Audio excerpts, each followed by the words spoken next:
बोलो सतगुरुदेव की जय हो।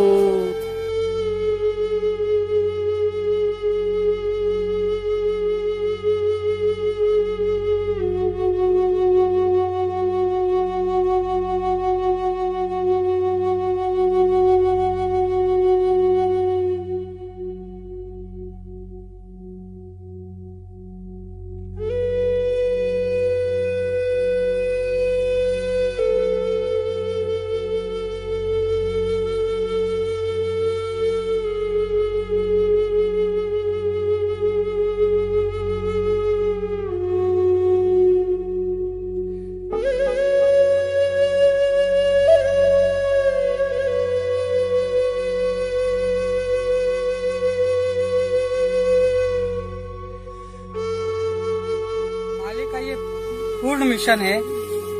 मालिक चाहते हैं कि सब एक बने, और मालिक एक बनाने के लिए ही सारे धर्मों के ऊपर उन्होंने व्याख्यान दिए हैं परमात्मा ने, सबको एक करने के लिए। तो अब हमारे गांव राजगढ़ में एक हरिजन समाज है, वो बंगी समाज से है, वो भगत बना। अब हम उसके यहाँ भोजन भंडारा नहीं करेंगे तो आप बताओ जाति टूटेगी क्या? तो मालिक का मिशन फेल हो रहा है ना। आप भंडारा बंद करवा रहे हो। अरे भंडारा से तो जाति टूटेगी, जाति कैसे टूटेगी? हम एक कैसे बनेंगे? ये आज ये भील समाज के यहाँ सत्संग हुआ। आप कोई पाटीदार है, कोई मारू है, कोई लोधा है, कोई सिरवी है, कोई ब्राह्मण है, कोई किस समाज से, सब ऊंची समाज से भी आए। आपने यहाँ भोजन भंडारा करा तो ये परमात्मा के मिशन को सफल बनाया आपने। विष्णुदास को हमने अरदास लगाई थी कि विष्णुदास आपने हम हमेशा परमात्मा के साथ रहे और अब भी हम परमात्मा के साथ है। आप राजगढ़ में एक पुस्तक है, उसके ऊपर आप डिपेंड करो। ये पुस्तक हमारे पास आई है, बरवाला के सच्चाई का षड्यंत्रकारी उनका भाई, ये पुस्तक आया। आप इसके ऊपर डिपेंड करो। अब हम तो इतने जानते नहीं कहाँ तो मैं क्या, अपन 1 करोड़ 1.25 करोड़ मालिक के भगत है, और एक पानी पत्ता सा बेचने वाला पवन दास, एक 1.25 करोड़ भगत को एक पवन दास नहीं मान रहा तो अपन ने क्या बाढ़ जो की क्या ज्ञान सीखा? अपन ने क्या सीखा? सारे मिलकर राष्ट्रपति से शिकायत करो। सारे के सारे अपन पेशी पे तो जाते हैं, एक बार राष्ट्रपति के पास चले जाओ उस पवन दास के विरुद्ध में। है एक पानी पत्ता सा बेचने वाला, एक पानी पत्ता, मतलब सच्चाई से डर लग रही उनको। एक आदमी सच्चाई, मालिक ने कहा है कि चोर चुरावे तुमड़ी गाड़े पानी माई, जो गाड़े जो ऊपर आवे। एक भगत से सच्चाई को ऊपर ले आए। आप 125 करोड़ हर धर्म के लोगों को, हर मजहब के लोगों को आप डिबेट के लिए चैलेंज देते हो। एक भगत ने आपको चैलेंज दिया, आपकी थर कांप रहे, आपका डरपोक हो रहे, आप कायर बन गए, आपकी चोरी आप सब जगत के सामने जा रही, आप डर गए। चोर कभी मारता नहीं है भक्तों, चोर कभी नहीं मारता है। पर चोर को कह दो कि मैंने तेरे को पहचान लिया है, फिर देखो आपकी खाल खींच देता है। फिर दुनिया का कोई डॉक्टर आपको सुधार नहीं सकता है, ऐसा मारता है वो चोर। नहीं तो चोर कभी मारता नहीं है। पर आपने कह दिया कि ये मैनेजमेंट वाले चोर है तो ये सारे मारने लग गए। आज देखो, आज यहाँ पुलिस के पास चले गए थे, काय के लिए चले गए थे? क्योंकि इनकी पोल उजागर हो जाएगी, हमको फिर दुनिया दौड़ा के मारेगी, सच्चाई सामने आ जाएगी। चोर को अपन पहचान लिया ना कि ये चोर है, तो चोर क्यों नहीं मारेगा भाई? चोर का स्वभाव है, चोर मारता नहीं है कभी भी। ये भगत कहाँ है? अगर भगत होते तो यहाँ आते, भंडारा करते और मालिक की चर्चा करते। अब मालिक के कोई चर्चा कर ही नहीं सकते। अब उनको चर्चा कहाँ करी? चौकी पे गए, पुलिस थाने में गए, उनको दबाव बनाया, वहाँ गए। मालिक के पास कोई आया? एक भी मैनेजमेंट वाला आया हो तो बताओ, कोई गवा दो मैनेजमेंट वाला आया, क्यों नहीं आया? वो यहाँ मालिक का काम नहीं हो रहा था क्या? चोर है ना, तो चोर क्यों डर रहे मालिक से? क्यों डर रहे? सच्चाई से क्यों डर रहे? आओ ना, यहाँ बंदगी करो ना, यहाँ मालिक का ज्ञान चर्चा करो ना, और मालिक को छुड़ाने की बात करो ना। आप क्यों अलग बता रहे इनको? क्यों आप चोर हो? ये सत सेवकों ने चोर को पहचान लिया और इन सत सेवकों ने कहना चालू कर दिया कि मैनेजमेंट वाले चोर है, मैनेजमेंट वाले चोर है। तो चोर तो मारेगा भाई। चोर तो चोर का स्वभाव है, चोर मारता कभी नहीं है। पर आप कह दोगे कि हमने आपको पहचान लिया, फिर आपको मारेगा वो, जान से भी मार देगा। क्यों का? हाँ, क्यों? उनको भी डर है, दुनिया हमको मार देगी, हम इनको नहीं मारेंगे, दुनिया हमको मार देगी। रगड़ा ये है, तो सच्चाई ये है ओरिजिनल। तो सर जी ये बताइए, मैनेजमेंट लोग तो कहते हैं गुरुजी का आदेश आता है, गुरुजी का आदेश आता है। भगत जी, गुरुजी का आदेश कभी 4 युग का एक प्रमाण भी दे दो आप। चार्यों का कि भंडारा मत करो। हमने विष्णुदास जी से कहा था, मैंने खुद कहा था विष्णुदास जी आपने शाक पूरी हलवा खोपरा पाक गुलाब जामुन बनाते थे, तो आपने बोला ठीक है। फिर आपने कहा कि मालिक का आदेश नहीं है शाक पूरी रखो, तो हमने शाक पूरी रखी। फिर आपने कहा शाक पूरी का आदेश नहीं है दाल चावल रखो, तो हमने दाल चावल का भंडारा करते थे। फिर आपने कहा दाल चावल का आदेश नहीं है पोया का आदेश है, तो हमने पोहे रखे थे। और फिर आपने पोहे भी बंद करवा दिए। और फिर आपने कहा कि अब चाय बिस्कुट से, अरे भाई चाय बिस्कुट से कैसे भंडारा होगा, कैसे होगा? हमारे आदिवासी लोग तो चाय बिस्कुट तो खाते नहीं है। बच्चे आते हैं बिस्कुट डुबावे, 4 बिस्कुट दे, 4 बिस्कुट में मुंडाम लेता दे, आधू बिस्कुट तो नीचे पड़ी जाए। अब खाए 4 बिस्कुट में 1 बिस्कुट खाए और सत्संग सुनवा नहीं दे। तो हमने विष्णुदास जी से, मैंने खुद कहा विष्णुदास जी से कि 2 रुपए किलो हमको चावल मिलते हैं सरकार की तरफ से, 2 रुपए किलो चावल मिलते हैं, 1 रुपए किलो हमको गेहूं देती है सरकार, हमें ये भंडारा करने के लिए दे दो।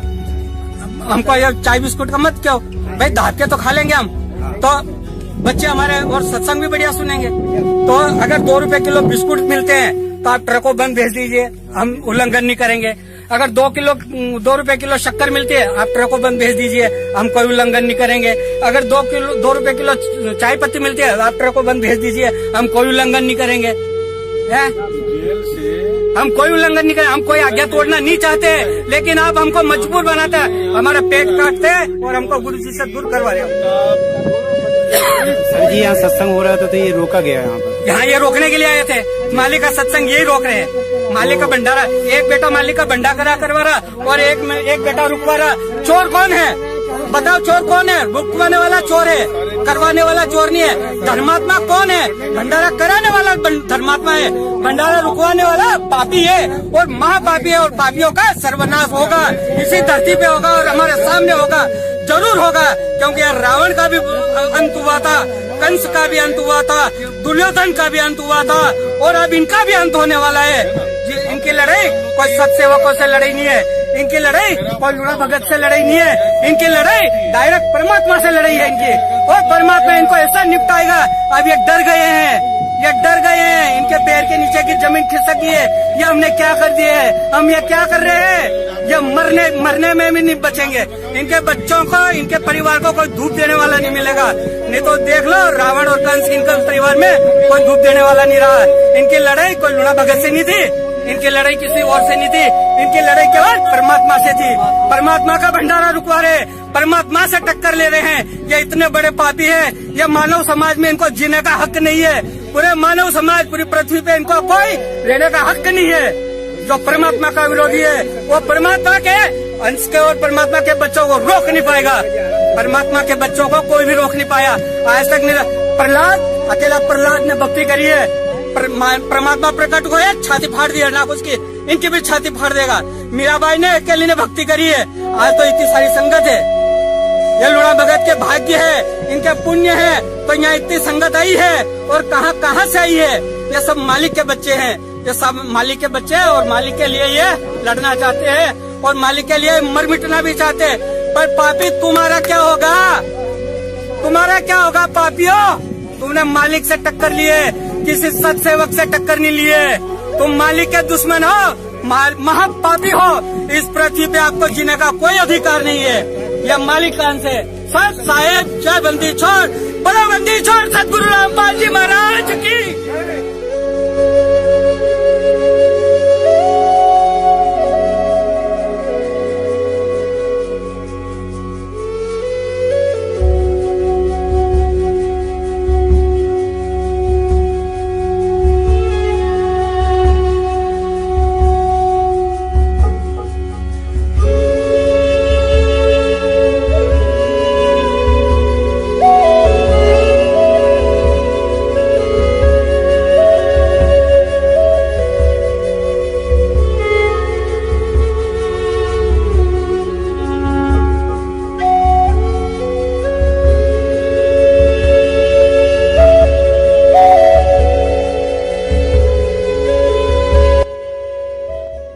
बंदी छोड़ सतगुरु रामपाल जी महाराज जी की जय हो।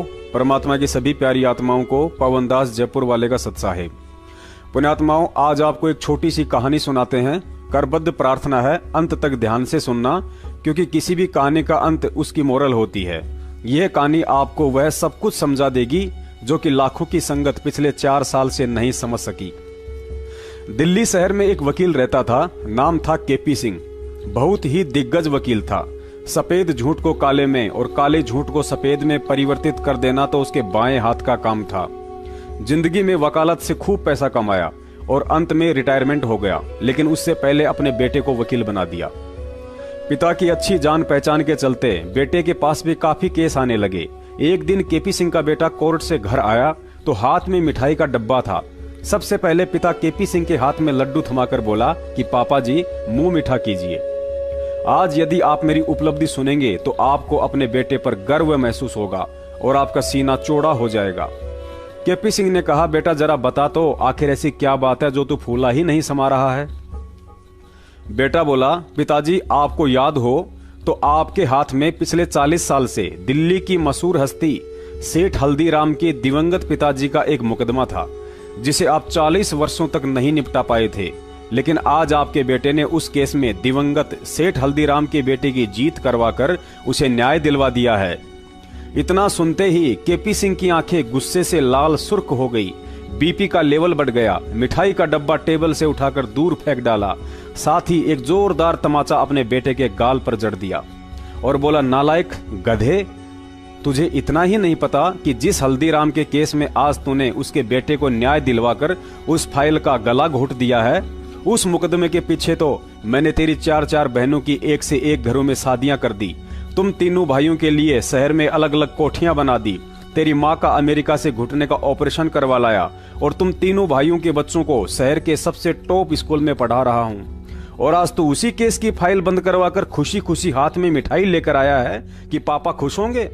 नालायक, तूने तो मेरी प्लानिंग पर ही पानी फेर दिया। महीनों के लाखों रुपए उस केस की बदौलत घर में आ रहे थे, तूने सब चौपट कर डाला। पुण्यात्माओं, ठीक यही हालत आज आप और हमारे साथ हो रही है।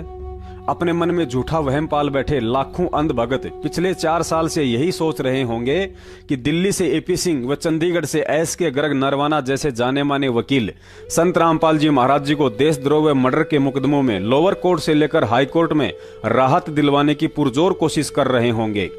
और सोचना भी गलत नहीं है, क्योंकि सतलोक आश्रम मैनेजमेंट हरियाणा पिछले 4 वर्षों से संगत को गुरुजी की जमानत के सपने दिखाकर इन सभी वकीलों की मोटी फीस की दुहाई देकर बेचारे भक्तों को अब तक लूट ही तो रहा है।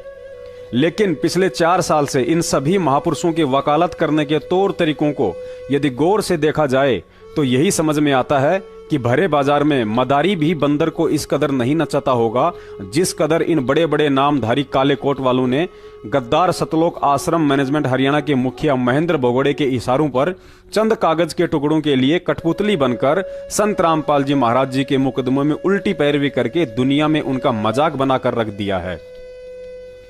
यदि इन कानूनी पहलवानों के द्वारा संत रामपाल जी महाराज जी के मुकदमों में पिछले 4 साल से की जा रही वकालत को विस्तार से बताया जाए तो 16 फिल्म से भी बड़ा वीडियो बन सकता है। लेकिन समय अभाव के चलते इनकी कुछ करतूतों को संक्षेप में आप जी के सामने रखने की कोशिश करते हैं।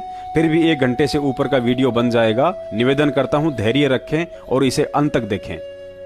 सबसे पहले तो आपको एक हकीकत से परिचित करवा देते हैं कि ये जितने भी काले कोट वाले हैं कागजों में अवश्य संत रामपाल जी महाराज जी के वकीलों के नाम से जाने जाते हैं, लेकिन असल में पिछली 4 साल से बचाव और पैरवी इनको मुंह मांगी मोटी रकम देने वाले सतलोक आश्रम मैनेजमेंट के मुखिया अर्थात निर्दोष संत रामपाल जी महाराज जी के छोटे भाई महेंद्र भगोड़े व उसके कुछ साथियों की कर रहे हैं।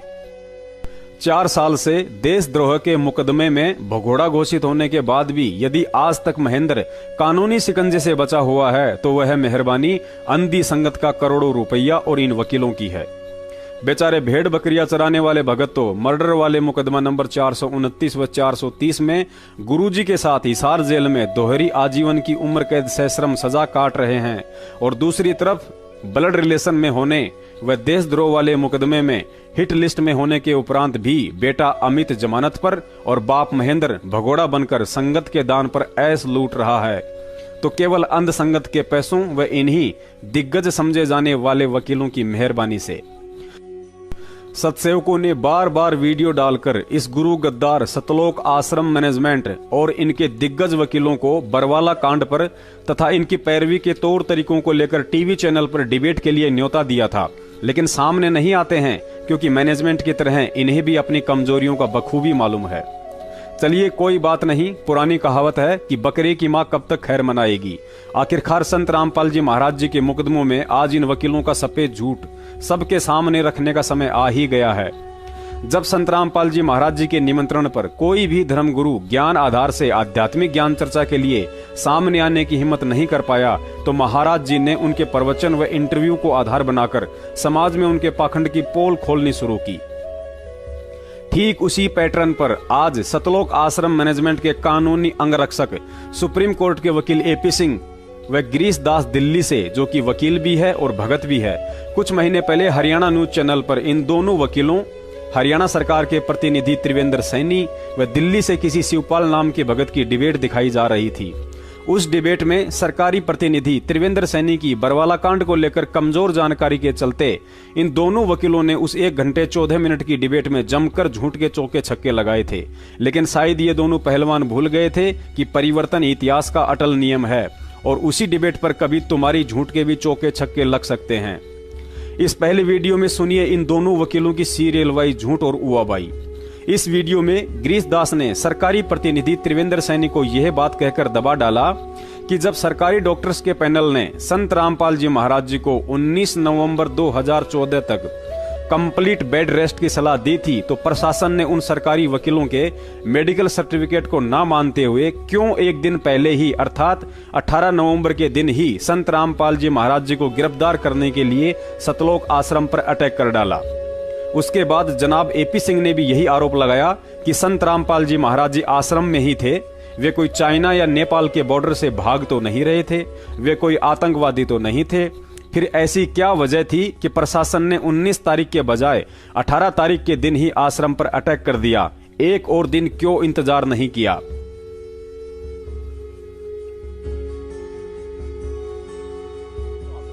एक और चीज है, यहाँ एक ये भी चीज सामने आती है कि जब वहां उस वक्त स्थिति थी, सरकार के द्वारा ये कहा जा रहा था कि संत रामपाल जी महाराज सामने नहीं आ रहे हैं, तो यदि वो पेश हो जाते तो कंटेंट ऑफ कोर्ट का जो मैटर है, क्या उसको लेकर और परिस्थिति दूसरी होती? नहीं, बिल्कुल पेश होने को। जब 19 तारीख डेट फिक्स कर दी, वो कहीं भाग तो नहीं रहे थे। आपकी 40,000 पुलिस लगी थी सराउंडिंग, कोई ऊपर से हेलीकॉप्टर से तो नहीं आ रहा था, कोई रेड कॉर्नर नोटिस तो जारी नहीं था, कहीं चाइना बॉर्डर और नेपाल बॉर्डर से तो जैसा कि जनरली भाग जाते हैं वैसा तो नहीं था। जब आपको पता है पेशेंट हैं, आश्रम के अंदर हैं, आप तो टाइट रखें, बाहर सिक्योरिटी आपकी टाइट, बहुत अच्छी बात। पुण्यात्माओं, यह सच हो सकता है कि संत रामपाल जी महाराज जी को सरकारी डॉक्टर्स के पैनल ने 21 नवंबर तक आराम करने की सलाह दी हो, लेकिन काल को चैन कहा था कि 21 तारीख के दिन संत रामपाल जी कोर्ट में उपस्थित होकर वापस आ जाएं और दोबारा से आश्रम में पहले की तरह सत्संग शुरू हो जाए। इसके लिए काल ने अपने एजेंट सतलोक आश्रम के प्रवक्ता राज कपूर और महेंद्र भगोड़े में प्रेरणा करके हरियाणा प्रशासन को मजबूरन 19 के बजाय 18 नवंबर के दिन ही सतलोक आश्रम पर कार्यवाही करने के लिए बाध्य कर डाला, क्योंकि 16 नवंबर के दिन ही सतलोक आश्रम के प्रवक्ता राज कपूर और संत रामपाल जी महाराज जी के गद्दार भाई महेंद्र ने कालवश होकर मीडिया के माध्यम से यह कहकर पूरे हरियाणा प्रशासन में भयंकर खलबली मचा डाली कि संत रामपाल जी महाराज आश्रम के अंदर नहीं हैं, हमने परसों ही उनको स्वास्थ्य इलाज के लिए बाहर शिफ्ट कर दिया है।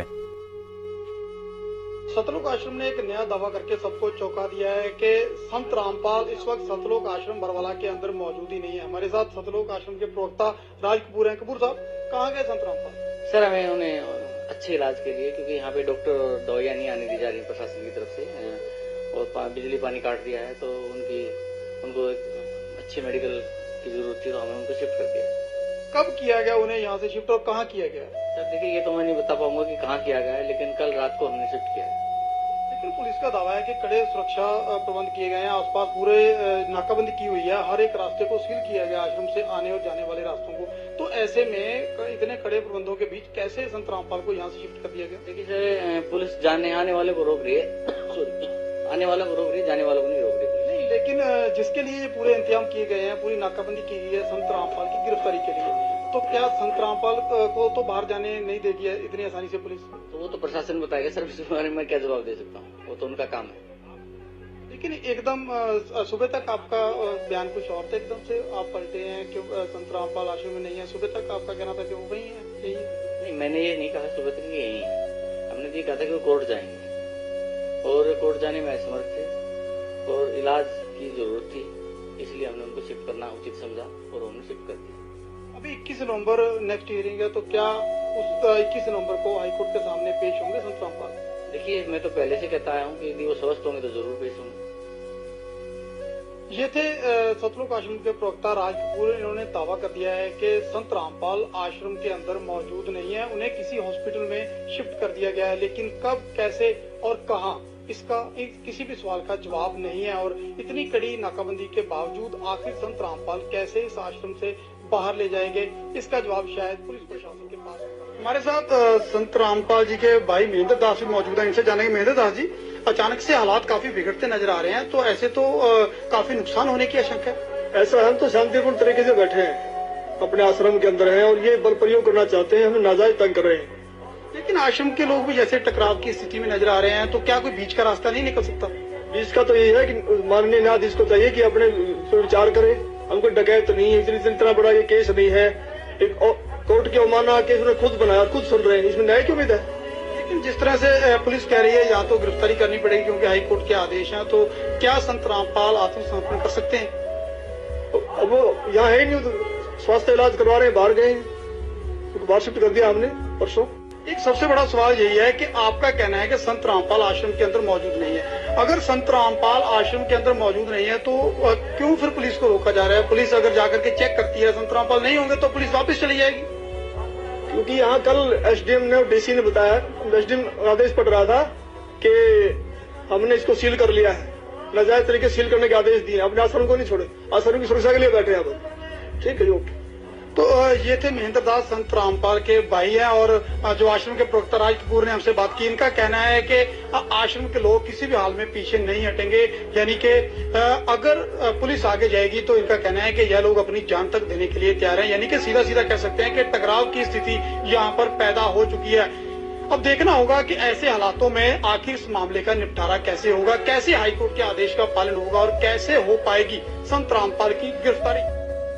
सतलोक आश्रम के इन दो मुख्य व्यक्तियों के इस भड़काऊ बयान से भी प्रशासन ज्यादा हरकत में नहीं आया, क्योंकि प्रशासन ने सोचा कि जब 5 दिन से धारा 144 लग रही है, आश्रम को हजारों पुलिसकर्मियों ने चारों तरफ से घेर रखा है, तो भला संत रामपाल जी को आश्रम से बाहर कौन लेकर जा सकता है। प्रशासन ने इन दोनों के इस बयान को झूठा इंटरव्यू समझकर जल्दबाजी में कोई एक्शन नहीं लिया ताकि किसी को कोई भारी नुकसान ना हो। जब मैनेजमेंट वालों ने देखा कि हमारी दाल नहीं गली और पुलिस तो उल्टा संयम दिखा रही है, तो इन कॉल एजेंटों ने सीधा ही प्रशासन व कोर्ट को सतलोक आश्रम पर जबरन अटैक करने के लिए यह बयान देकर खुली चुनौती दे डाली कि आज हमने यह तय किया है कि 17 तारीख तो क्या, इससे आगे भी संत रामपाल जी महाराज यदि खुद भी कोर्ट में जाना चाहेंगे तो उन्हें नहीं जाने दिया जाएगा। वहीं इस मामले पर राष्ट्रीय समाज सेवा समिति के अध्यक्ष और सतलोक आश्रम के समर्थक राम कंवल ढाका ने आज शाम को कहा है कि अगर बाबा रामपाल खुद भी जाना चाहेंगे अदालत में तो वो उनको नहीं जाने देंगे। आइए उन्होंने क्या कहा ये भी आपको सुनवाते हैं। न्यायालय जाना चाहें तो संत रामपाल जी महाराज को भी हमारी 1 लाख लोगों की लाशों के ऊपर से गुजरना पड़ेगा। ये आज हमने निर्णय लिया है सर। इसलिए किसी भी सूरत में 17 तारीख तो क्या, उससे आगे भी हम संत रामपाल जी महाराज को किसी भी झूठे मुकदमे में न्यायालय में उपस्थित नहीं होने देंगे। जी, तो काफी सरगर्मी हो गई है, माहौल तनावपूर्ण बनता जा रहा है। पुण्यात्माओं, इस बयान को सुनने के बाद प्रशासन के पास 19 तारीख तक इंतजार करने वाले सारे ऑप्शन स्वतः ही खत्म हो जाते हैं, क्योंकि सतलोक आश्रम मैनेजमेंट के प्रवक्ताओं ने स्पष्ट कर डाला कि ना ही तो आज और ना ही आज से आगे संत रामपाल जी को किसी भी कीमत पर कोर्ट में हाजिर नहीं होने दिया जाएगा।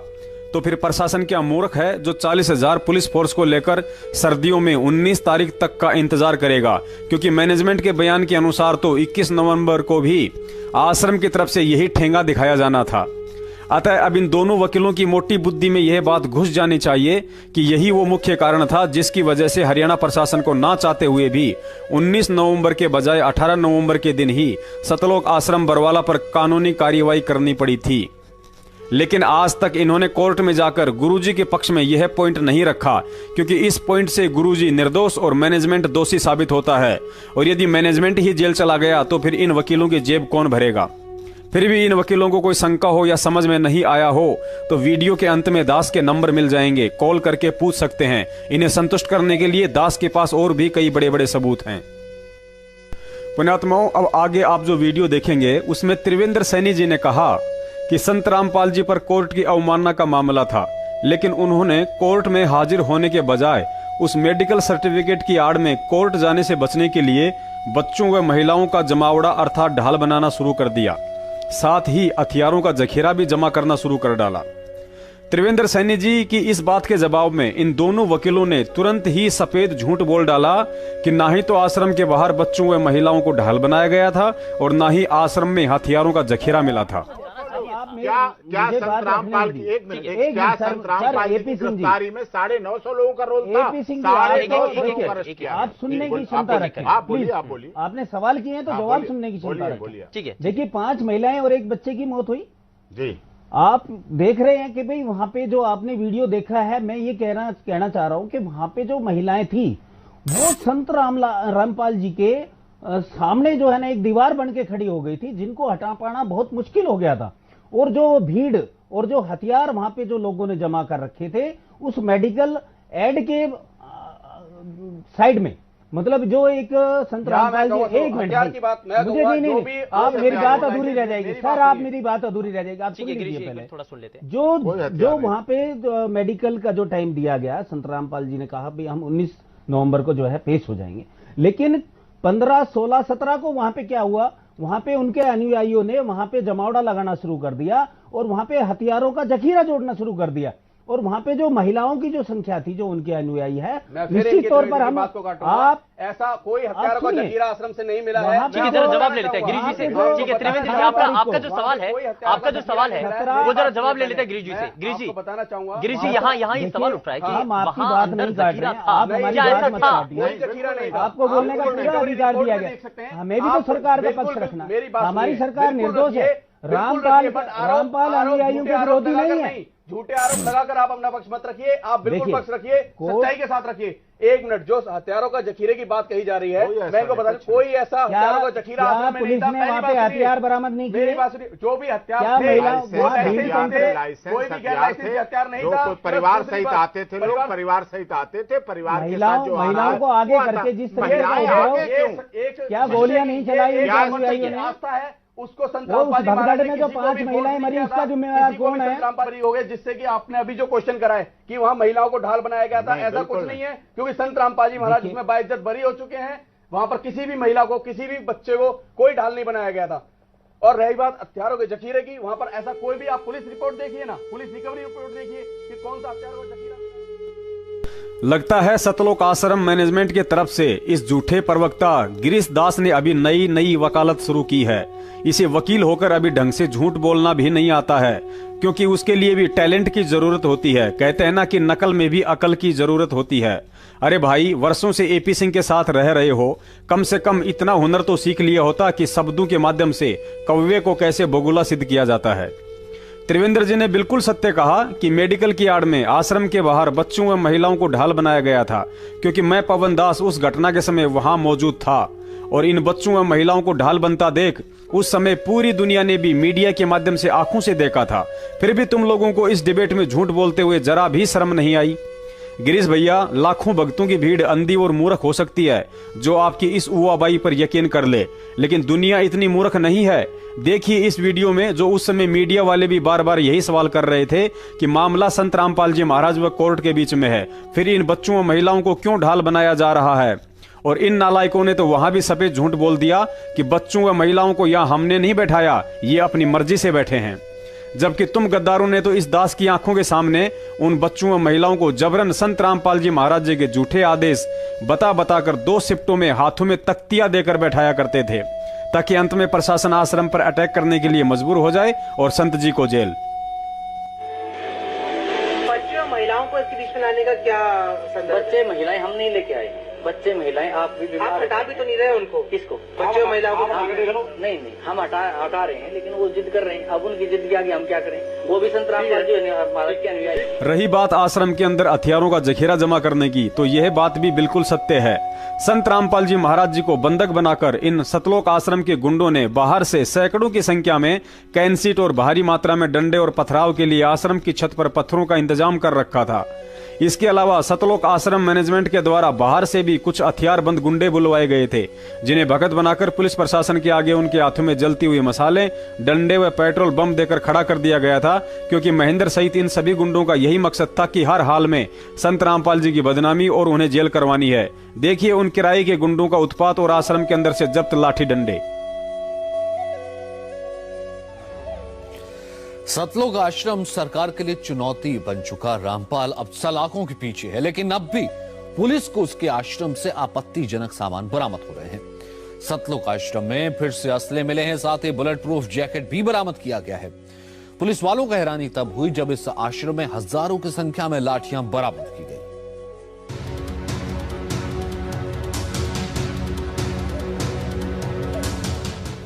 रामपाल के सतलोक आश्रम में तलाशी के दौरान एक के बाद एक खुलासे हो रहे हैं। पुलिस में बन चुके सतलोक आश्रम से रविवार को पुलिस ने कई हथियार और बुलेट प्रूफ जैकेट बरामद किए, लेकिन सबसे हैरान करने वाला था हजारों लाठियों का जखीरा।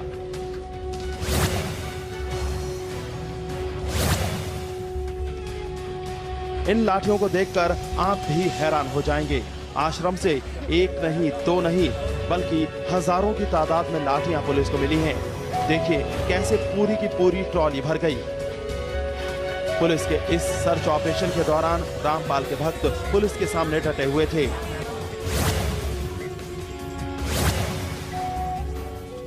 आश्रम से लाठियों के अलावा खतरनाक हथियारों का मिलना भी जारी है, लेकिन पुलिस उस वक्त हैरान रह गई जब उसे आश्रम से 3 बुलेट प्रूफ जैकेट मिले।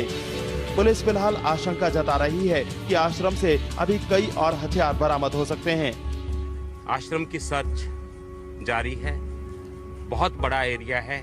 आज की सर्च में 9 वेपन्स और बरामद हुए हैं और 3 बुलेट प्रूफ जैकेट भी बरामद हुई है।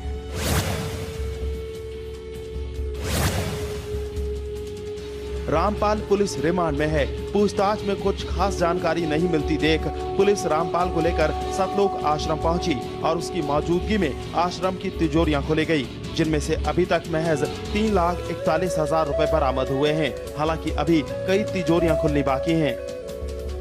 अभी कई तिजोरियां ऐसी हैं जो खुलनी बाकी हैं और जो है सामान कैश इसमें बरामद हुआ है। लगभग 3,41,000 का कैश है जो बरामद हुआ। जांच में अभी जो है जांच जारी है, अभी वो पुलिस रिमांड पे उनसे पूछताछ जारी है। रिमांड के दौरान रामपाल ने पुलिस को कई अहम सुराग दिए थे, जिनकी पड़ताल करने के लिए पुलिस उसे आश्रम लेकर आई थी। देखना यह है कि अभी इस आश्रम के और कितने राज उजागर होते हैं। सुनील कुमार के साथ जगदीप संधू, इंडिया। मीडिया वाले ने एपी सिंह के सामने सरकार का पक्ष रखा और बोला कि कहा जाता है सरकार को इसलिए यह कार्रवाई करनी पड़ी कि बार बार बुलाने पर भी संत रामपाल जी महाराज कोर्ट में पेश नहीं हो रहे थे। क्या ये बात सही है? इसके जवाब में एपी सिंह ने बताया कि वे बीमार थे, जिसका मेडिकल सर्टिफिकेट हमने कोर्ट में पेश किया था और डॉक्टर्स ने भी उन्हें बाहर आने जाने, यहाँ तक कि अखबार पढ़ने और टीवी तक देखने के लिए भी मना किया था और कहा कि 19 तारीख तक उम्मीद है वे ठीक हो सकते हैं, यानी कोर्ट में जाने के लायक हो सकते हैं। पहले तो हम दर्शकों को बता देते हैं कि एपी सिंह जी इस डिबेट में बरवाला कांड के ऊपर जिस भी प्रकरण में सफाई दे रहे हैं, ये सब बातें इन्हें सतलोक आश्रम मैनेजमेंट की तरफ से लिख कर दी गई हैं, ना कि एपी सिंह ने अपनी आंखों से देखी थी और न ही इस कांड से पहले संत रामपाल जी महाराज जी से इस वकील साहब का कोई रिश्ता नाता था। आपको यह भी बता देते हैं कि आजकल के 90% वकील सिर्फ पैसों के दम पर काले को सफेद में और सफेद को काले में तब्दील करने तक ही सीमित रहते हैं, जैसे कि निर्भया रेप कांड में इसी एपी सिंह वकील ने किया था।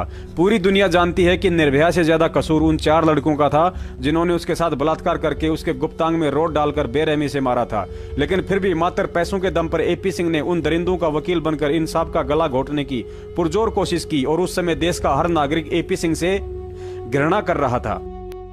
बरवाला कांड से कुछ ही दिन पहले सतलोक आश्रम मैनेजमेंट के द्वारा जबरन संत रामपाल जी महाराज जी को इतना बीमार बना दिया जाता है कि अचानक से उनका स्वास्थ्य बेहद खराब हो जाता है। उनके चलने फिरने तक की भी हालत नहीं बच पाती, यानी इतना सीरियस कि टीवी देखने या अखबार पढ़ने से भी मौत हो सकती थी। लेकिन वहां बैठी लाखों की संगत को इस बात की कानों कान तक खबर नहीं होती है कि गुरुजी इस कदर बीमार हो चुके हैं। और साथ में चमत्कार भी हो रहा था, क्योंकि जिस संत की टीवी देखने के लिए आंखें और अखबार पकड़ने के लिए अंगुलियां तक काम नहीं कर रही थी, फिर भला उस संत की जीभ कैसे काम कर सकती है। लेकिन सैकड़ों कमांडों और हजारों की संख्या में आश्रम के बाहर ढाल बनाकर बैठाई गई औरतों को हर आधे घंटे में यह बताया जाता था कि गुरुजी ने यह आदेश दिया है, अब गुरुजी ने ऐसा करने को कहा है। गुरुजी ने कहा है कि मैं कमांडो सेवा से बहुत खुश हूं। और सभी जानते हैं कि जीव तक ना हिल पाने की स्थिति में भी सारी संगत को 17 तारीख की रात्रि में एक और बहुत लंबा आदेश सुनाया गया था कि गुरुजी का आदेश है, आश्रम में जितने भी भगत हैं उन सबको सार नाम दिया जाएगा। जैसे कि सार नाम कोई आलू टमाटर की तरह किसी सब्जी का नाम है, जब मन में आया बांट दो। मैं एक चीज इसमें जोड़ दूं, सरकार का यहाँ पर ये कहना था कि वो सामने नहीं आ रहे थे, संत रामपाल जी महाराज सामने नहीं आ रहे थे, इस वजह से ये एक्शन लेना पड़ा। हाँ नहीं, ये एक्शन लेना पड़ा, चलिए नहीं सामने आ रहे थे ना। NBW प्रोसीडिंग, कोर्ट की प्रोसीडिंग, देखिए कोर्ट की प्रोसीडिंग होती है, केस बना, बेल हुई, बेल रिजेक्ट हुई, अंततः बेल हुई, रिलीज हुआ, उसके बाद अपीयरेंस होना, ना पेश होना, BW होना, NBW होना, प्रोक्लेम्ड ऑफेंडर होना, भगोड़ा बन जाना, इनाम डिक्लेयर हो जाना, ये प्रोसीडिंग है। तो उस प्रोसीडिंग के तहत अगर वो नहीं पेश हो रहे थे, तो जब डॉक्टर्स ने, जो हिसार के डॉक्टर थे, प्राइवेट डॉक्टर नहीं थे, वो गवर्नमेंट हिसार सिविल हॉस्पिटल के डॉक्टर थे, उन्होंने जाके कहा और थ्रू हिसार DC के द्वारा वो डॉक्यूमेंट भेजे गए जिसमें साफ तौर पे कहा गया कि 19/11/2014 तक संत रामपाल दास जी को ट्रेवल करना, रास्ते में आना जाना और मिलना जुलना, टीवी अखबार देखना, ये सब कुछ बैन है। उनको दवाएं दी गई कि ये दवाएं लें, एक सेवादार हो उनके साथ रहे और उसके साथ उनका इलाज हो। 19 तारीख तक संभवतः उनकी स्थिति सही हो जाएगी, वो ठीक हो जाएंगे, फिर उन्हें पेश कर दिया जाएगा, वहां पेश कर देंगे उनको। ये चीज थी, डॉक्यूमेंट्री एविडेंस है, जो भी उस समय तत्कालीन एडवोकेट थे उन्होंने किया और वहां लगाया, लेकिन उनकी बात। दूसरा विचारणीय विषय यह है, यदि उस समय गुरुजी इतने ही बीमार थे तो फिर सतलोक आश्रम मैनेजमेंट बरवाला कांड के समय जो भी ज्ञान विरुद्ध घटिया आदेश संगत को दे रहा था, फिर उन्हें वह आदेश कौन दे रहा था। और 18 तारीख तक संत रामपाल जी महाराज इतने ही भयंकर बीमार थे, तो फिर 19 तारीख को दिन में वे अचानक से कैसे इस कदर स्वस्थ हो सकते हैं कि जैसे कभी बीमार थे ही नहीं। अपने पैरों पर सतलोक आश्रम के बाहर तक आए, फिर पंचकुला तक 4 घंटे के सफर में एम्बुलेंस में बैठे ही रहे, लेटे तक भी नहीं। और जब उनका पुनः मेडिकल किया गया तो वे बिल्कुल 16 आना स्वस्थ थे। उन्हें ऐसी कोई तकलीफ या बीमारी नहीं थी जो कि सतलोक आश्रम मैनेजमेंट के द्वारा बताई जा रही थी। और ना ही आज 4 साल से ऊपर का समय हो चुका है, जेल में उन्हें ऐसी कोई भयंकर बीमारी हुई है जो आश्रम में सारी सुविधाओं के रहते सहते हो गई थी। दूसरी तरफ यह भी सत्य है कि संत रामपाल जी महाराज हल्के फुल्के अस्वस्थ हो सकते हैं, इसमें कोई बड़ी बात नहीं है, लेकिन इतने भयंकर बीमार नहीं थे ताकि चलने फिरने और उठने बैठने में भी दिक्कत हो। और ये सारी चाल उनके आदेशों की आड़ में इन गद्दार सतलोक आश्रम मैनेजमेंट वालों ने ही सरकार के साथ चली थी।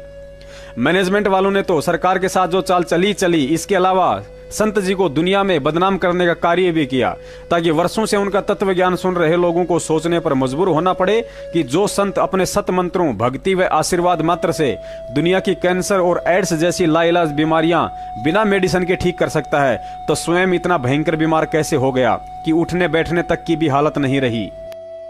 पुण्यात्माओं, इस मेडिकल वाली बात को यदि विस्तार से बताना शुरू कर दिया तो इसमें बरवाला से ही डॉक्टर अनंत नाम का भी नाम जुड़ जाएगा और इस पूरे मामले को समझने में घंटों समय लग जाएगा। अतः इसकी गहराई में उस समय जाएंगे जब कभी टीवी चैनल पर इन लोगों के सामने आमना सामना होगा। अतः फिलहाल समझदार के लिए संकेत ही काफी है।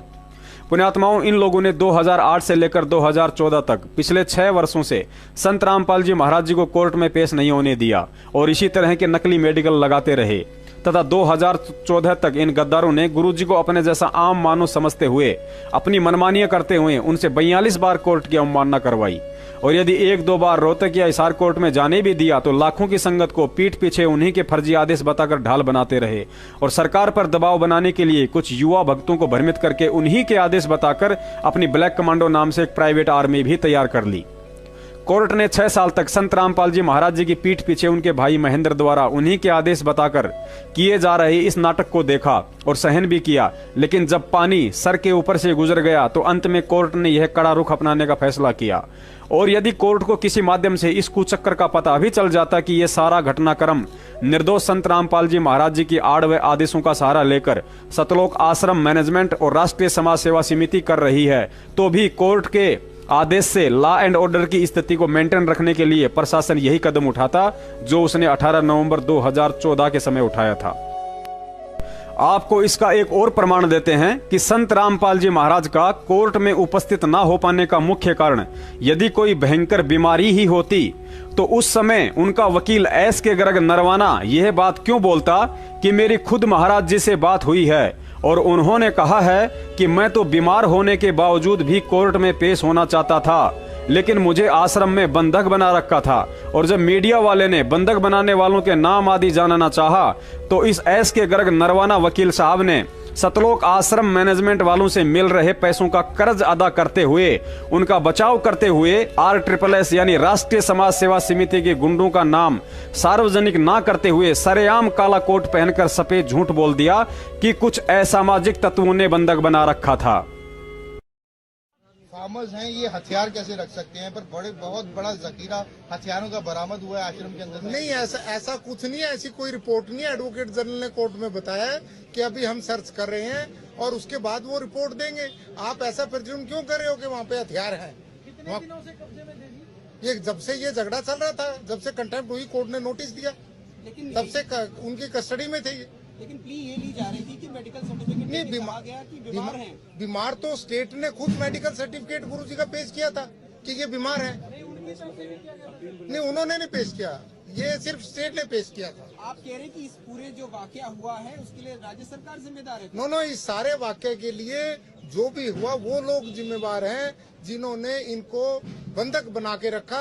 ये पहले भी कोर्टों में पेश होते रहे हैं और इस केस में पेश ना होने का मतलब ही नहीं है। और खुद बड़े लॉ अबाइडिंग सिटीजन है और कानून में पूरा विश्वास है। जजों का पूरा मान सम्मान, इज्जत और रिस्पेक्ट करते हैं। ये ऐसी कोई बात नहीं। सर, एक सील पर बता पाएंगे कि किन लोगों ने इनको बंधक? उनका नाम इतने लोगों का कैसे पता लगेगा? वहाँ पब्लिक, जनरल पब्लिक थी, हजारों लोग। फॉलोअर्स भी? नहीं, फॉलोअर्स भी हो सकते हैं, वो कोई एंटी सोशल एलिमेंट भी हो सकते हैं, ये कुछ नहीं पता। एंटी सोशल एलिमेंट्स क्या करेंगे? क्या पता चलेगा? You enter, anybody can enter anywhere. Sir, मंदिरों में और आश्रमों में कोई भी आदमी जा सकता है। सर, उन्होंने कहा, उनके बयान पे ही कोर्ट में बयान हुआ।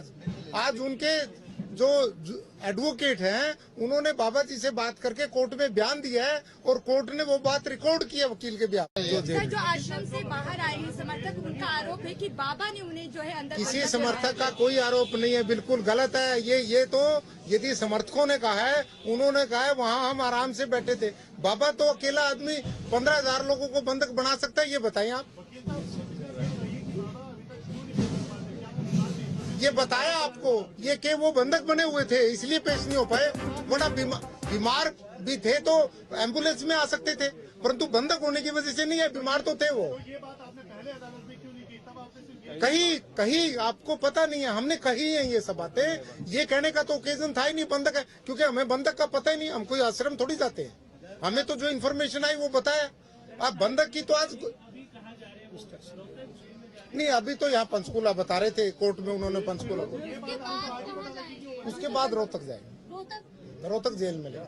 संत रामपाल को आज पंजाब हरियाणा का हाई कोर्ट में पेश किया गया और हमारे साथ संत रामपाल के वकील हैं। जी नरवाना जी, आज क्या हुआ है हाई कोर्ट में आपकी तरफ? आज संत रामपाल जी खुद पर्सनली कोर्ट में पेश हुए हैं और उनको पुलिस ने पेश किया है। और संत जी ने ये कहा है कि मैं तो खुद बंधक बना हुआ था, मैं क्या करता, मेरी मजबूरी थी इसलिए मैं कोर्ट में नहीं आ सका। मैं बीमार जरूर हूँ, परंतु बीमार के होते हुए भी मैं कोर्ट में आता। किसने बंधक बनाया था उनको? कुछ लोग थे वहाँ पर, हजारों लोग थे। वो कहने लगे तुमने नहीं जाना, इनको रोका हुआ था। अब पुलिस ने जब इनको छुड़ाया तो ये डायरेक्ट एम्बुलेंस में पुलिस इनको कोर्ट में ले। और कितनी देर से बंधक थे वो? ये तो अब जब से ये झगड़ा चल रहा है ना, तब से बंधक ही थे, 15-16 दिन से शायद। और जो लोग बोल रहे हैं कि उन्होंने बंधक बनाया हुआ था, वो उनका क्या? कोई नहीं बोल रहे, लोग नहीं बोल रहा है। ऐसा आप ये प्रसार गलत हुआ है। लोग कोई नहीं बोल रहा, सब लोगों ने ये कहा है कि हमें किसी ने बंधक नहीं बनाया हुआ। और जो डेरा में जो असला बारूद सब मौजूद, बारूद कुछ भी नहीं है, अभी तो सर्च भी नहीं हुआ, पुलिस ने किया नहीं है। असला बारूद ये क्यों रखेंगे? अब उन्हें कहाँ लेके जाया जा रहा है? अब उनको पंचकूला लेके जा रहे हैं आज, और उसके बाद शहरों तक लेके। बहुत बहुत शुक्रिया। और ये हमारे साथ थे विशाल गर्ग नरवाना, जो कि हमें बता रहे थे कि पुण्यात्माओं, तत्व ज्ञान कहता है कि सतगुरु के मुख से निकला हुआ कोई भी शब्द अनायास नहीं होता है और उनके मुख से उच्चारित हर एक शब्द का गहरा अर्थ होता है। इस वीडियो में एस के गर्ग वकील के अनुसार यह स्पष्ट हो गया है कि संत रामपाल जी महाराज जी के अनुसार वे तो बीमार होते हुए भी कोर्ट में पेश होना चाहते थे, लेकिन उन्हें आश्रम में बंधक बना रखा था। वहीं दूसरी तरफ संत रामपाल जी महाराज जी का भाई महेंद्र एक भगत से बात करते हुए अपने ही भाई संत रामपाल जी महाराज और वकील एस के गर्ग नरवाना दोनों को ही झूठा साबित करते हुए कह रहा है कि गुरुजी ने तो जो बात बोली है कि मुझे आश्रम में रोक के रखा हुआ था, कोर्ट में नहीं आने दिया गया, इसमें कोई सच्चाई नहीं है। यह बात तो गुरुजी ने चंडीगढ़ से एस के गर्ग वकील के कहने पर बोली थी। अर्थात महेंद्र के कहने का मतलब है कि संत रामपाल जी महाराज झूठे हैं और यह झूठ उन्होंने वकील के कहने पर कोर्ट में अपने बचाव के लिए बोला था, क्योंकि गर्ग वकील ने गुरुजी से कहा था कि कोर्ट में मेरे पास बोलने के लिए कोई सबद नहीं है कि आप 18 नवंबर को कोर्ट में क्यों पेश नहीं हो पाए। अब यदि आप यह बात बोल दोगे कि मुझे तो आश्रम में बंधक बना रखा था, उसके बाद मुझे बोलने के लिए कोर्ट में पॉइंट मिल जाएगा। सुनिए महेंद्र की ऑडियो। हाँ प्रदीप जी। हेलो प्रदीप जी, साहब जी। फोन क्यों काटा भैया? अजी नहीं काट नहीं, फोन नहीं काट रहे, तो कट रहा है, अपना रेंज कम है कुछ। अच्छा, मैं मोहन लाल बोल रहा था। हाँ जी साहब जी। और कैसे हो? बस जी किधर है? अच्छा, वैसे मैं आपसे मिलूंगा एक दिन आगे ना, टाइम निकाल के कभी। एक अपना आज एक वीडियो डाल दिया ना? है जी, एक वीडियो डाल दिया आपने गुरुजी के आज। हाँ जी। तो इसका क्या अर्थ है, मतलब क्या आपने क्या समझा इसको? समझा तो कुछ नहीं, जो मालिक कह रहे हैं जी उसमें, वो जो कह रहे हैं वो दिमाग में आई बात। ऐसा मैं बताऊंगा आपको। हाँ जी। ये बताऊं, गुरुजी कहते हैं ना, 100 साल छिद्र मैं करूं अपने जन के काज। हाँ जी। तो ये परमात्मा ने जानबूझ कैसे बोला है? नहीं, आपको यकीन नहीं है तो मेरे साथ चलना, गर्ग वकील अपना चंडीगढ़ में जी। तो उन्होंने हमारे को ही बताया कि भाई मैंने गुरुजी को एक प्रार्थना की थी शुरू वाले दिन कोर्ट में पेश हुए कि मेरे पास बोलने के लिए कोई शब्द नहीं है, ये कहेंगे कि ये क्यों नहीं आए। और ये अनाड़ी जज है, अगर आप एक शब्द बोल दो कि मेरे को तो आने नहीं दिया गया, बस फिर मैं आप देख लूंगा उनको। तो गुरुजी बोले बोल दो, कोई ऐसी बात नहीं, मैं ही बोल दूंगा। तो ये गुरुजी ने खुद बोला हुआ है, इसमें सच्चाई नहीं है, ठीक है ना?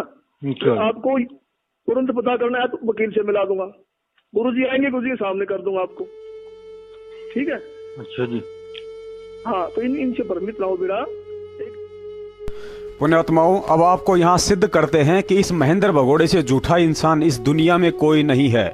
इस ऑडियो में महेंद्र ने कहा कि गुरुजी ने मीडिया को जो बात कही है कि मुझे आश्रम में रोक के रखा था, यह बात तो गुरुजी को एस के गर्ग वकील ने बोलने के लिए कही थी, ताकि उसे कोर्ट में गुरुजी के पक्ष में बोलने का मौका मिल जाए। पुण्यात्माओं, विचार करना, गुरुजी को पुलिस सतलोक आश्रम बरवाला से एम्बुलेंस में बैठाकर रात को 9 बजे पंचकुला हॉस्पिटल में मेडिकल के लिए लेकर गई थी।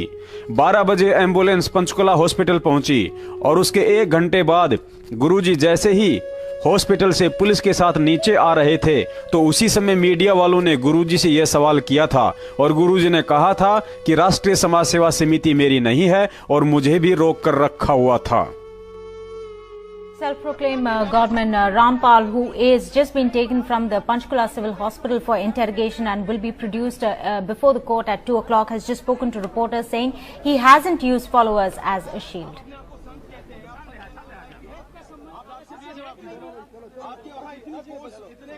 रिपोर्ट आ चुकी है, आपको मेडिकल रिपोर्ट आ चुकी है, उसमें है कि आप बिल्कुल सही है, लेकिन कोर्ट को गुमराह कहीं न कहीं किया गया। ये कहा जाता रहा कि आप अस्वस्थ है, जिसकी वजह से कोर्ट में पेश नहीं हो पाए। अब स्वस्थ हो गया, मैं पहले बीमार था। रामपाल जी, आपकी जो बेल एप्लीकेशन थी वो भी अब रिजेक्ट कर दी गई है, जो 2008 में आपको बेल मिली थी कोर्ट की तरफ से, उसके बारे में क्या कहना है? धन्यवाद। जो पूरा विवाद हुआ उसमें 6 लोगों की जान गई, आपको कोई अफसोस है उस बात का? बहुत अफसोस है जी। नहीं, जो आपने अपने अनुयायियों को जिम्मेदार ढाल बनाया और आप पीछे छुपे रहे, मैंने किसी को नहीं, वो आप सही मानते हैं? मैंने नहीं बनाया किसी को, वो अपने आप ही बन रहे थे, मुझे भी रोक रखा था। पुण्यात्माओं, अब आप जी स्वयं विचार कर लेना कि जिस समय गुरुजी ने यह बंधक बनाने वाला बयान दिया था, उस समय तो यह एस के गर्ग वकील गुरुजी से मिला भी नहीं था। फिर कहां से तो गुरुजी ने वकील के कहने से झूठ बोल दी और कहां इस वकील ने गुरुजी को झूठ बोलने की सलाह दे दी। और दूसरी बात, सारनाम लेने के बाद भी इस गद्दार महेंद्र ने यह कैसे विश्वास कर लिया कि वह असंख्य ब्रह्मांडों का मालिक सत्यवादी परमात्मा कैसे अपने बचाव के लिए एक 2 कौड़ी के वकील के कहने से अपने विधान को तोड़कर झूठ बोल सकता है। मतलब यह व्यक्ति गुरुजी को परमात्मा नहीं बल्कि अपने जैसा एक सामान्य व्यक्ति ही समझता है। और ऐसे नालायकों के लिए ही कबीर साहिब जी ने कहा है कि गुरु को मानुष जानते ते नर कहिए अंध, ओए दुखी संसार में आ गए यम के फंद। और गुरु को मानुष जो गिने चरणामृत को पान, ते नर नर के जाएंगे जन्म जन्म हो समान। दूसरी तरफ गर्ग वकील ने यह तो कह दिया कि आश्रम में गुरुजी को असामाजिक तत्वों ने बंधक बना रखा था, लेकिन उस असामाजिक तत्व राष्ट्रीय समाज सेवा समिति का नाम छुपाकर यह भी साबित कर दिया कि या तो इस वकील साहब की जानकारी शून्य थी या पैसों के वजन के आगे इसकी जीभ नहीं उठ पाई। वरना उस समय पिछले 10 दिन से टीवी पर ड्रामा देख रहा मूर्ख से मूर्ख व्यक्ति भी यह समझ सकता है कि जिस सतलोक आश्रम मैनेजमेंट ने 52 सदस्यों की राष्ट्रीय समाज सेवा समिति बना रखी थी और राष्ट्रीय समाज सेवा समिति के 10 लाख सदस्य थे, उन 10 लाख सदस्यों में से बरवाला कांड के समय 1000 लोगों को कमांडो फोर्स व 25 से ऊपर के हाथों में पिस्तौल, राइफल और बंदूकें देकर कुछ को आश्रम के अंदर तो कुछ को बाहर पुलिस प्रशासन से लोहा लेने के लिए तैनात कर रखा था।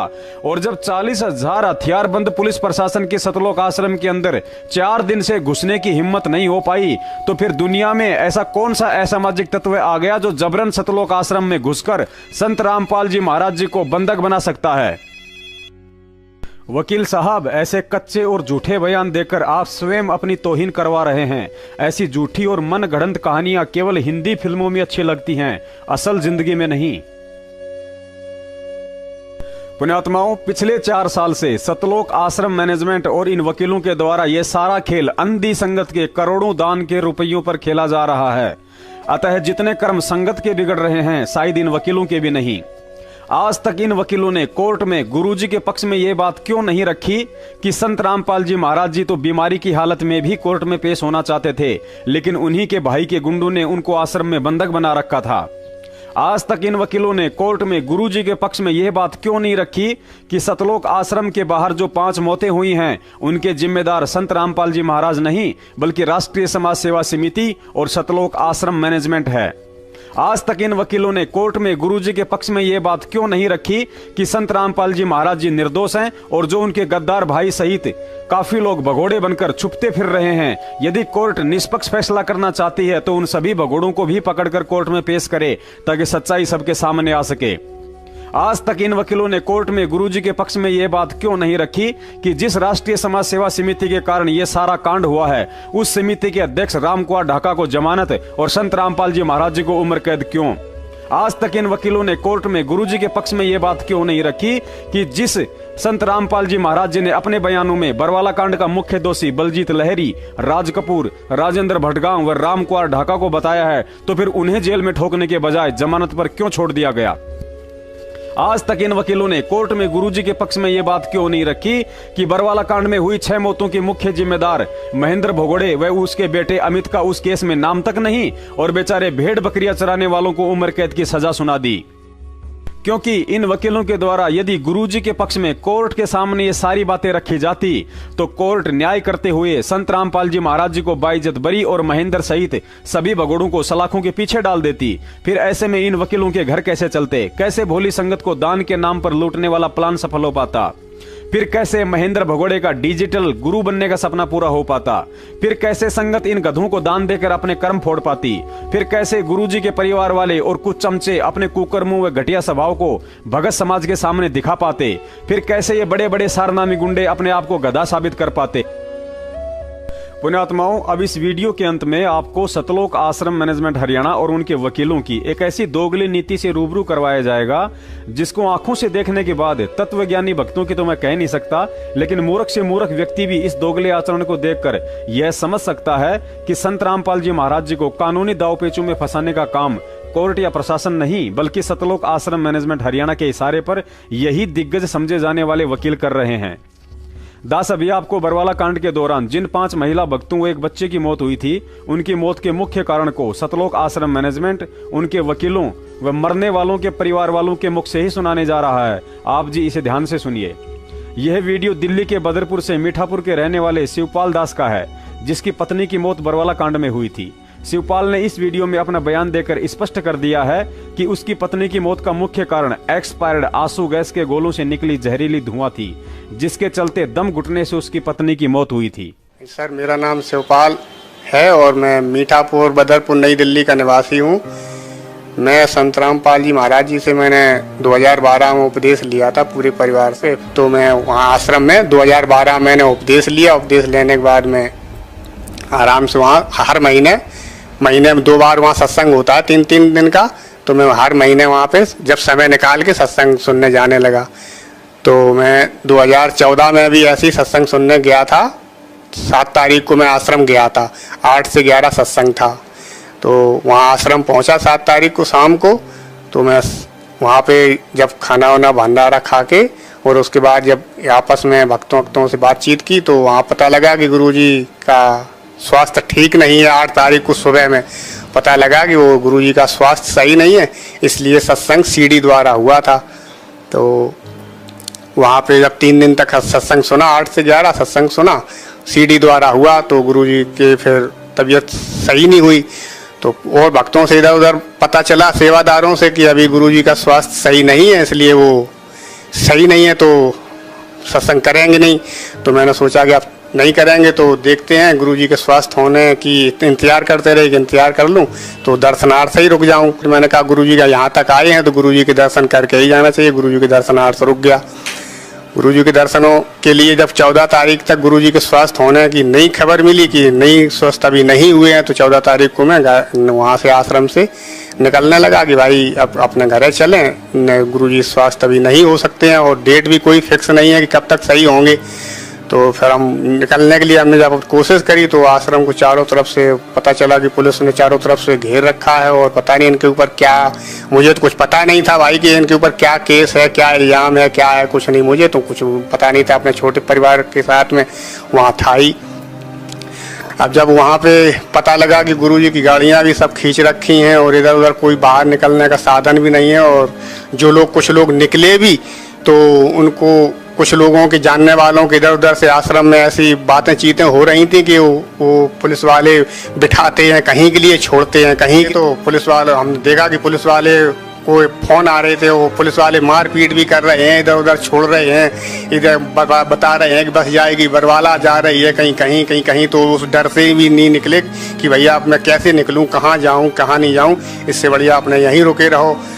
अब उसके बाद में पुलिस वालों का वैसा व्यवहार हुआ कि 18 तारीख को अचानक इन्होंने 12 बजे के करीब में, 12 बजे के बाद हो या टाइम, इन्होंने ऐसे ताबड़तोड़ हमला किया कि उसमें इतनी मतलब 2-3 घंटे 4 घंटे तक लगातार इन्होंने इतनी ईंट पत्थर गोला जो भी है और ये रॉकेट बम और ये आंसू गैस के गोले, इतने उसके टीन है ऊपर से, टीन जो जहाँ हम लोगों जमीन पे लेटते हैं वहाँ मैट ऐट बिछे होते हैं, वहाँ बिस्तर कुछ वैसा नहीं होता, कोई तो जमीन पे अपने लेटे हुए हो, तो इतने उसके अंदर टीन के अंदर इतना धुआं हो गया, और पानी पहले से काट रही रखा था, बिजली पानी, इतना धुआं हो गया कि मेरा एक छोटा बच्चा भी था, उसकी भी दम घुटने से लगी, और वहाँ पे इतना हाहाकार मच गया, बुरी तरह इतना डर का माहौल हो गया कि पूरी पब्लिक इधर सुधर। तो उसी में मेरी पत्नी को दम घुट गई उसकी, और मेरे सामने से वो एकदम से बेहोश गिरी और मुझे वो मूर्छित मिली। तो मूर्छित में अब मैं इधर उधर भाग रहा हूँ, वहाँ पर कोई किसी का इतना डर का माहौल कि कोई किसी की सुन ही नहीं रहा है, और पुलिस वाले फिर भी रुकने को तैयार नहीं, दे दनादन मारा मार। उसके बाद में मेरी पत्नी को मैं इधर उधर कुछ भक्तों से कहा भी मैंने कि भाई मेरी पत्नी ऐसे मूर्छित है, ना तो पानी मिला, और जब वो मुझे मूर्छित मिली फिर वो होश में नहीं आई, तो मैं इधर उधर एम्बुलेंस के लिए कुछ लोगों ने प्रयास भी किया कि शायद इधर उधर आ जाए, लेकिन वहाँ पे कोई एम्बुलेंस नहीं आई। 18 तारीख की रात भर में वहीं आश्रम में जैसे भी लेटा गुजारा किया, अपना लेटे रहे, और सुबह में करीब 7:30-8 बजे में पुलिस वालों ने के सामने मैं बाहर निकल के आया। उनको से मैंने कहा कि भाई मुझे निकलने दो, मेरी पत्नी अभी बेहोश पड़ी है, और पता नहीं मर गई है कि क्या है, मुझे नहीं मालूम। लेकिन वो कल रात से जब से ये आंसू गैस की घुटन से वो अभी तक होश में नहीं आई है। तो वहाँ जाते जाते जब डॉक्टरों ने चेक किया तो वो मृत घोषित कर दी उन्होंने। 19 तारीख को सुबह 19/11 को सुबह 9 बजे करीब में मृत। उसके बाद सुनिए यह छोटा सा वीडियो जिसे लाखों रुपया खर्च करके सतलोक आश्रम मैनेजमेंट वालों ने फिल्मी कलाकारों से बनवाया था। इस वीडियो में सतलोक आश्रम मैनेजमेंट की तरफ से लिखी गई स्क्रिप्ट के आधार से इस कलाकार ने भी यही कहा है कि दिल्ली के शिवपाल भगत की पत्नी की मौत पुलिस के द्वारा दागे गए आंसू गैस के गोलों से हुई थी। मोहित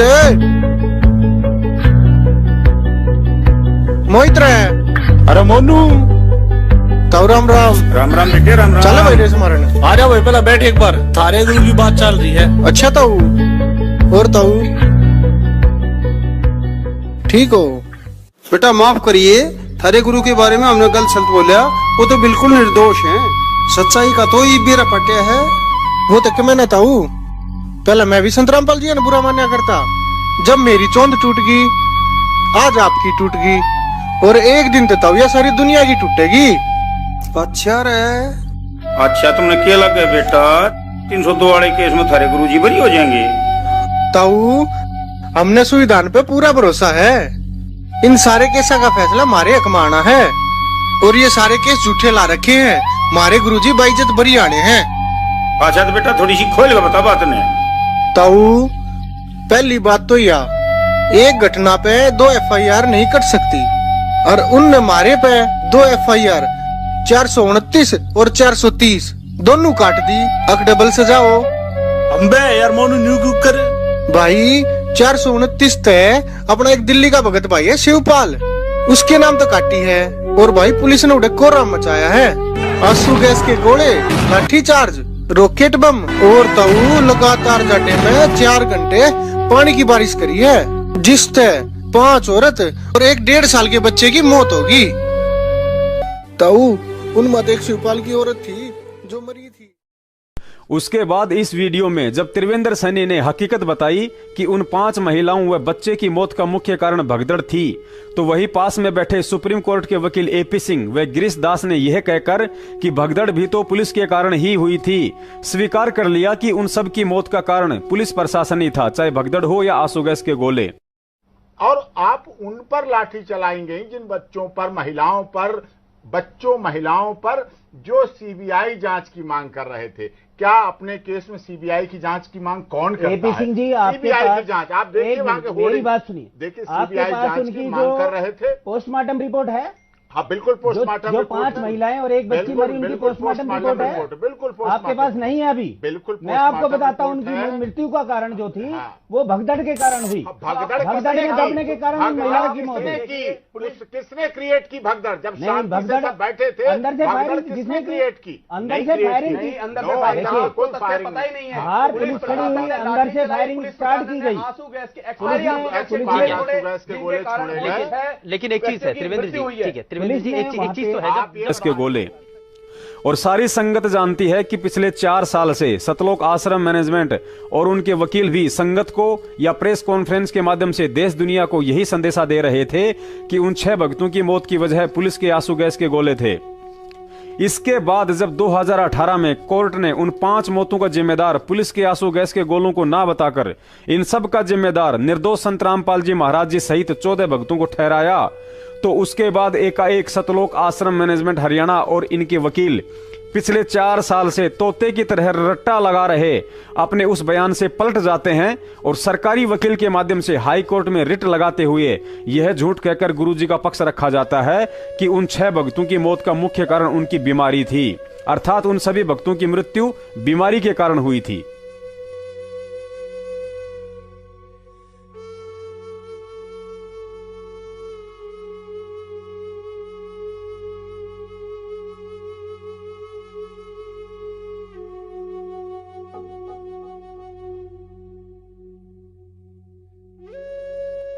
पुण्यात्माओं, यहां गहन विचार करना कि किस कदर इस गद्दार मैनेजमेंट और इनके वकीलों के द्वारा जानबूझकर संगत और गुरुजी के साथ भद्दा मजाक और हाई कोर्ट में झूठी व मन गढ़ंत याचिकाएं लगाकर उन्हें आसानी से खुद ही रिजेक्ट करवा लेते हैं और फिर दोष उल्टा कोर्ट के सिर मढ़ देते हैं कि हमें न्याय नहीं दिया जा रहा, हमारे गुरुजी को जानबूझकर फंसाया जा रहा है, जबकि सारे उल्टे हुए फर्जी कर्म ये लोग वकीलों के साथ मिलकर स्वयं करते हैं।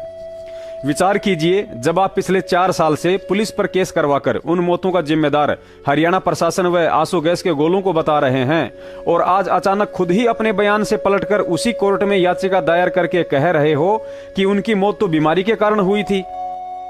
क्या जज इतना मूर्ख है जो तुम्हारी इन दोगली बातों को समझ नहीं पाएगा और याचिका को स्वीकार कर लेगा? क्योंकि जज के पास तुम्हारे वे एफिडेविट भी सुरक्षित हैं जिनमें इन्हीं वकीलों ने हवाला दिया था कि मौत आंसू गैस के गोलों से हुई थी, और अब यह बीमारी वाला एफिडेविट भी सुरक्षित रहेगा।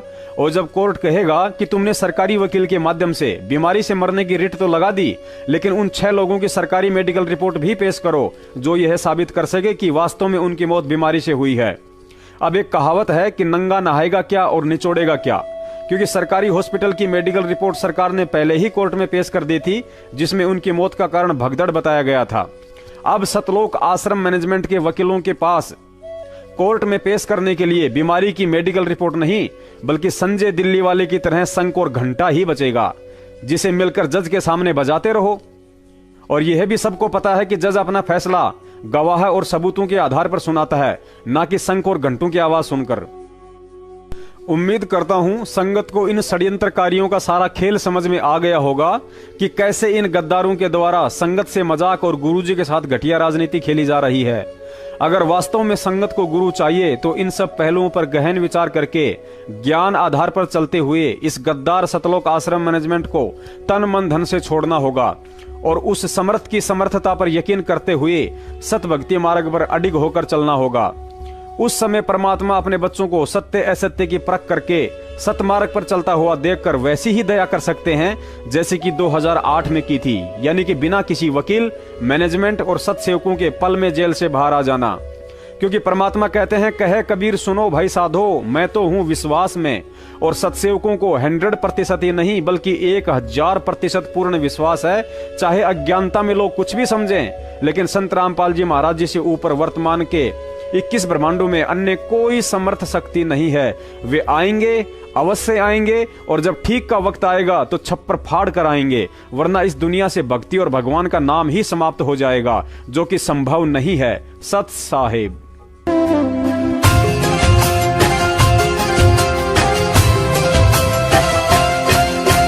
जिसके सिर पर कृपा गुरु की, वो दुख कैसे पाएगा। जिसके सिर पर कृपा गुरु की, वो दुख कैसे पाएगा। नाम गुरु जी का जप लेगा, नाम गुरु जी का जप लेगा, जीवन सफल बनाएगा। जिसके सिर पर कृपा गुरु की, वो दुख कैसे पाएगा। जिसके सिर पर कृपा गुरु की, वो दुख कैसे पाएगा।